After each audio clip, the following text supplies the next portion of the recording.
Dan sedikit koreksi, tadi yang kami maksud adalah misi perdamaian. Kita ke informasi selanjutnya, Presiden Prabowo bertolak menuju Belanda untuk bertemu Raja Willem-Alexander. Kunjungan kenegaraan dilakukan usai Presiden menyelesaikan sejumlah kegiatan di Kanada. Berikut laporan jurnalis Metro TV Kautsar Bobby Prabowo dari Ottawa, Kanada.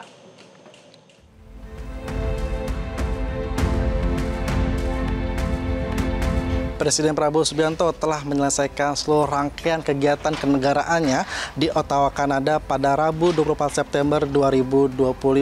Dan Presiden Prabowo Subianto telah bertolak ke Belanda untuk rencananya bertemu dengan Raja William. Dan tadi Presiden Prabowo Subianto bertolak dilepas oleh sejumlah delegasi yang mewakili Indonesia di Kanada, seperti Duta Besar Indonesia untuk Kanada, yaitu Muhsin Syihab, dan Presiden Prabowo Subianto didampingi oleh Sekretaris Kabinet Letkol Teddy Indrawijaya.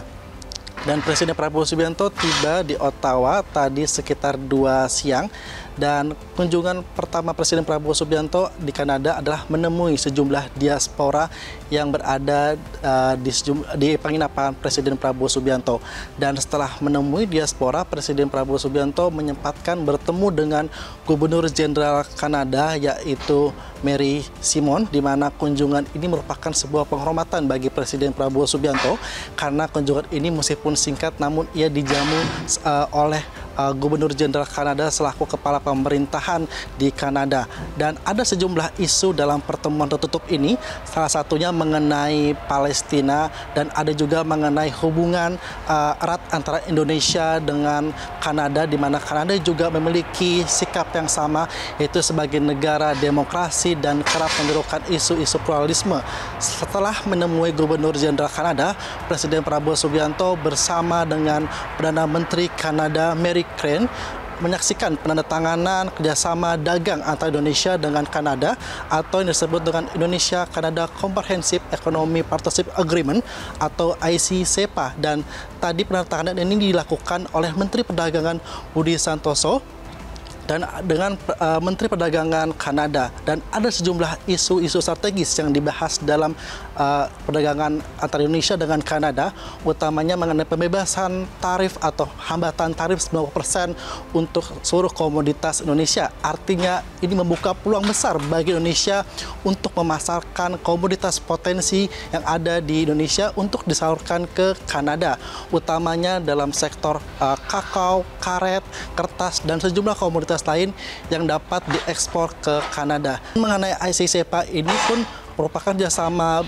dagang yang sudah terjalin cukup lama, di mana kerjasama dagang ini sudah dimulai di era pemerintahan Presiden Joko Widodo di tahun 2021, tepatnya di bulan Juni.